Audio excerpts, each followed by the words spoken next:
From Colorado's sports leader, here's Drew Soicher. Hi, everybody. It's still an hour and a half before game time, but I'm expecting the standing ovation to begin any minute now. Former Nuggets superstar Allen Iverson is back in Denver for the first time since he was traded to the Detroit Pistons in November, and Iverson hopes to get a warm reception during pregame introductions. It'll feel good because I gave everything I had night in and night out. Ever walked off an airplane and have no idea which city you're in? That's what happened to Broncos head coaching candidate Jason Garrett today. Garrett, who currently works as the Dallas Cowboys offensive coordinator, arrived in Denver this morning for his interview with Pat Bowlen, but seemed to think he was in Miami to speak with the Dolphins. I'm excited to be here. I have great respect for the Dolphins, for the Broncos organization, and we had an opportunity to practice with the Broncos the last couple years in training camp. What's that all about? Is he not interested? Wow. Garrett's biggest problem is that the Miami Dolphins had a terrific season, 11-5, and they don't need a new head coach. Otherwise, he's more than qualified for it. Don't be fooled by Josh McDaniels' age. The only number that counts in football is how many Super Bowl rings you own, and McDaniels has 3. The 32-year-old former New England Patriots offensive coordinator arrived in Denver along with his wife Laura this afternoon, and although they appeared to be on their way to the junior prom, instead it was a news conference to be introduced as the 12th head coach in Broncos history. Mike Shanahan had that stare. Dan Reeves had more of a scowl. Josh McDaniels has a cute little smile. I can't wait until the first time McDaniels gets angry, sticks his precious whisker-free baby face into the grill of some 300-pound drooling monster and chews him out. Sounds impossible, but Josh says he can be a disciplinarian when necessary. Broncos head coach Josh McDaniels is about as frightening and intimidating as Donny Osmond, Elmo, and the Walmart smiley face. But don't be fooled. Just because Mickey D made a charming first impression doesn't mean he can't be the tough, demanding disciplinarian the Broncos need right now. Josh McDaniels and Brandon Marshall now have the most memorable man hug of all time, eclipsing Rocky Balboa with Apollo Creed on the beach in Rocky III, and John Candy with Steve Martin under the covers in Planes, Trains, and Automobiles. Those aren't 2 pillows. McDaniels and Marshall embraced following Brandon's game-winning touchdown during the fourth quarter of yesterday's victory over the Dallas Cowboys. After all they've been through, skipping camp, a request for more money, a legal battle, a trade demand, insubordination, and a suspension, what do you think they said to each other during the hug? I'll leave that between he and I, but it was, just a good.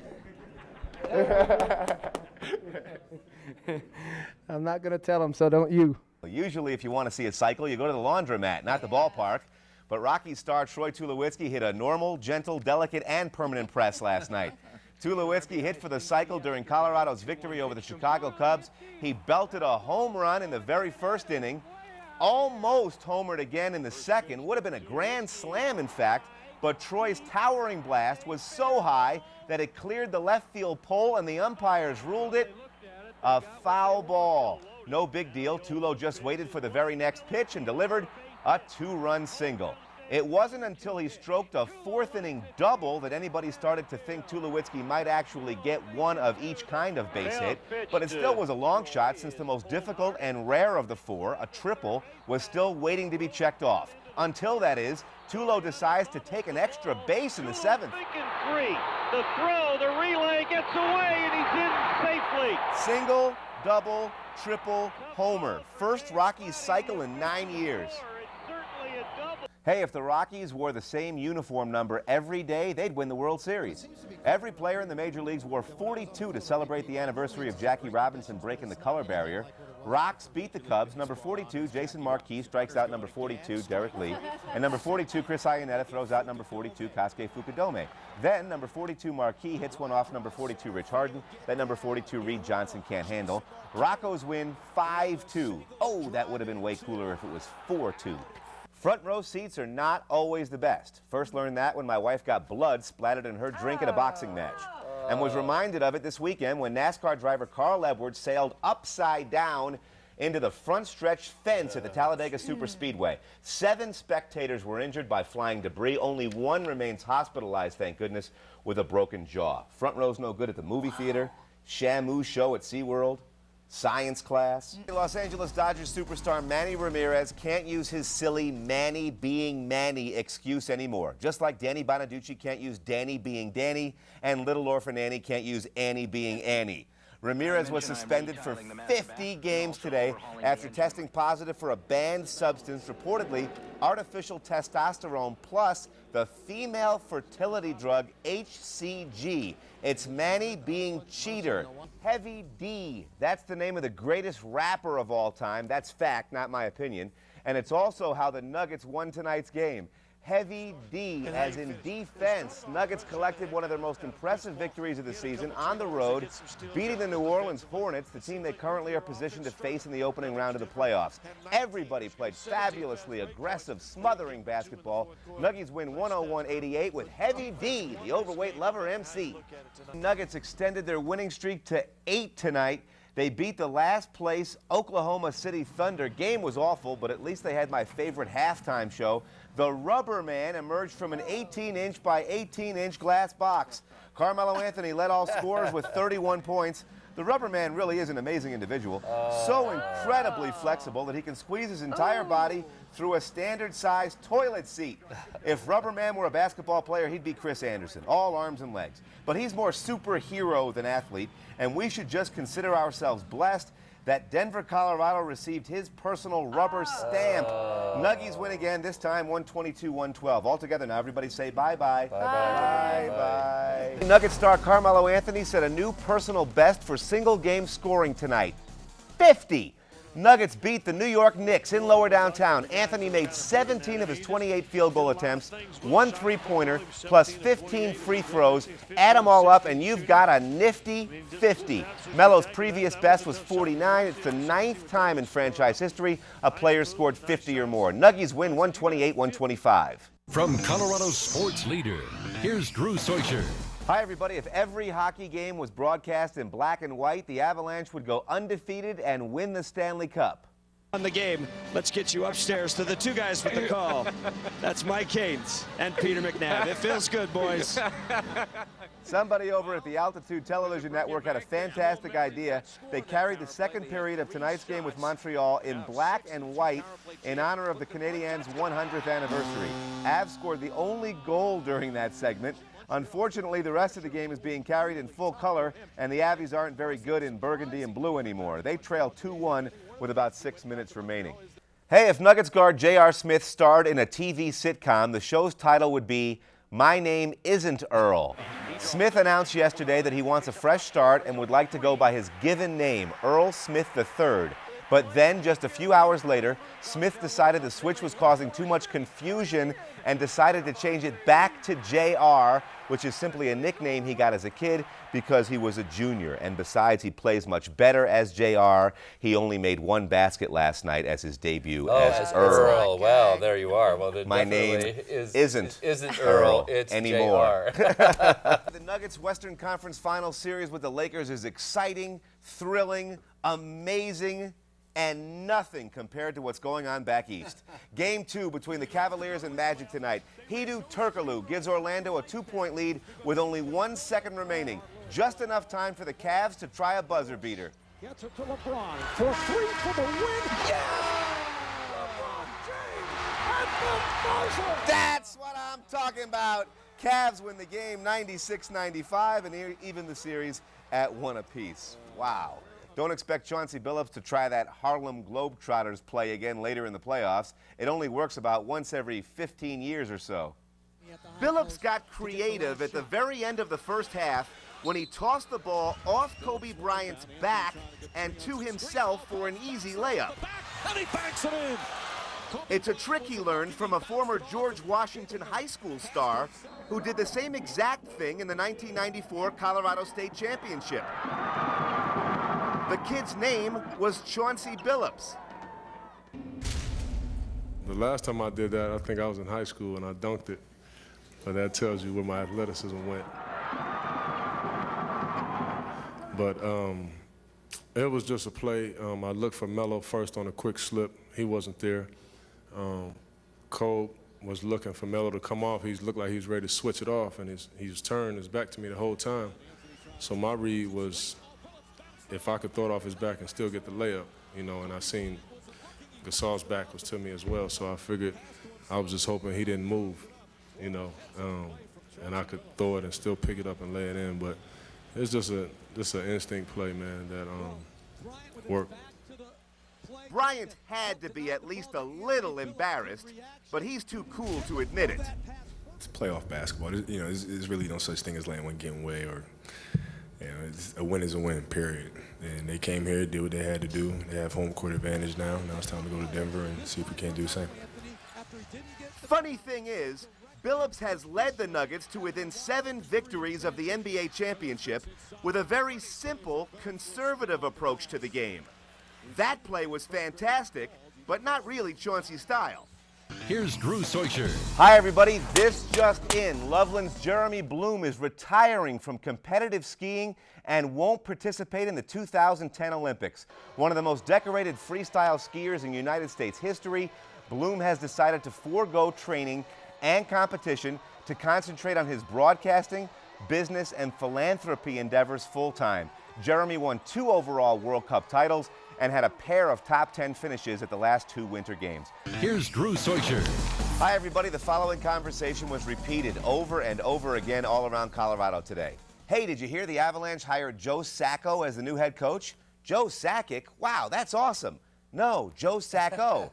Huh? You mean Sakic, right? No, moron. I mean Sacco. The 6th head coach in franchise history is named Joe Sacco. The sports world's answer to Lou Rawls is back in the sports chair. Yeah, although it's a little better, not quite as edgy. I've ingested more honey in the past 24 hours than Winnie the Pooh has in his entire life. Last time Josh McDaniels had a starting quarterback with the initials TB, it was Tom Brady. Now it's Tom Brandstater. 6 more letters, 3 fewer Super Bowl rings. The rookie QB out of Fresno State began practicing with the first stringers today. From Colorado sports leader, here's Drew Soicher. Hi, everybody. One of the most popular players in Avalanche history returned to town tonight and couldn't find anybody to punch him in the face.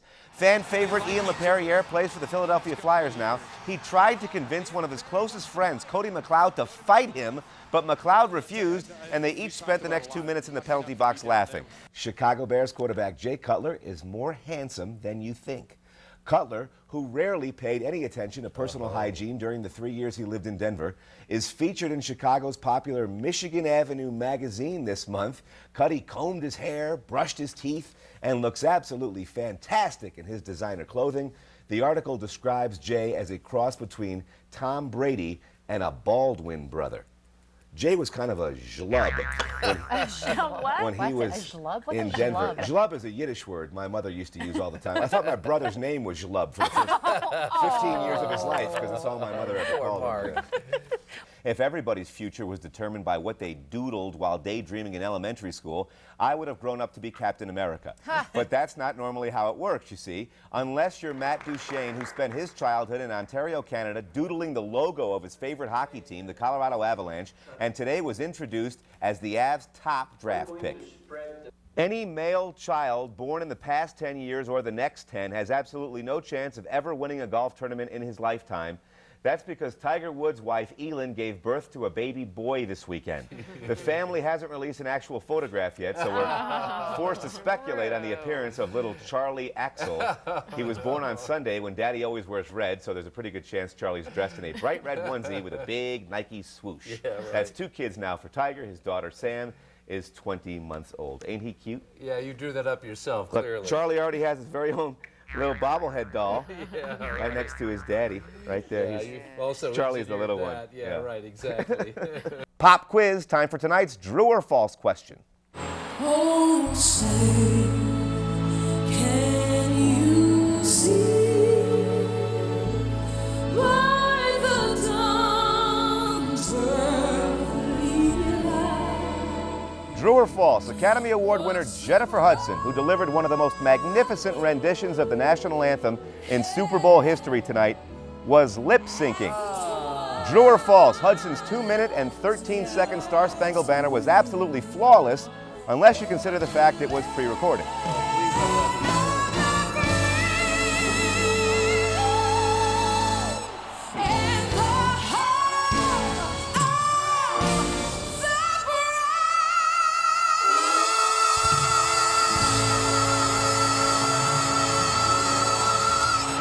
The correct answer is false. It's true. Both Hudson and Faith Hill, who sang America the Beautiful, lip-synced at the insistence of the pregame show producer, who feels there are simply too many variables that can go wrong if you sing live. You ruined it for us. Whitney Houston's anthem, 1991, considered the benchmark, also lip-synced. Pop quiz, time for tonight's true or false question. We know the answer. True or false, Chicago Cubs manager Lou Piniella, who is celebrating his 66th birthday tonight, has been ejected from more ball games than he is years old. True or false, if Piniella had a candle for every time he's been tossed for arguing with an umpire, he'd have more than the 66 on his birthday cake. True. The correct answer is... True, it's true. It's false. Pinella's only been ejected 58 times. It just seems like more because each one is so spectacular. He gets thrown out every time. It seems like every time. Every night, right? We are going to play Drew's Clues. Clue number 1, he's a defensive lineman who spent his entire 5-year NFL career playing for the Oakland Raiders. Clue number 2, on a critical fourth-quarter play near the end zone Sunday, he tackled Broncos running back Noshan Moreno for a loss of 2 yards. And clue number 3, when he stood up, his pants fell down, revealing a stylish black jockstrap for a national television audience. The answer is Raiders tough guy Tommy Kelly.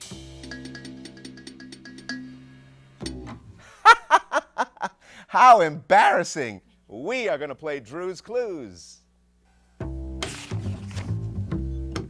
Clue number 1, he's celebrating his 78th birthday tonight, born August 20th, 1931 in Cleveland, Ohio. Clue number 2, he's the most successful, flamboyant, and controversial boxing promoter in the history of the sport. And clue number 3, best known for his outrageous hairstyle, he maintains his beautiful coif by simply using Aquanet hairspray and a comb. The answer is the man with the electric hair, Don King. Back of his head. Aquanet hairspray and a comb. Same formula as Kathy Sabin, but a much different result. It's the all-weather hairspray, Drew. Drew Soicher. Sports that get your attention.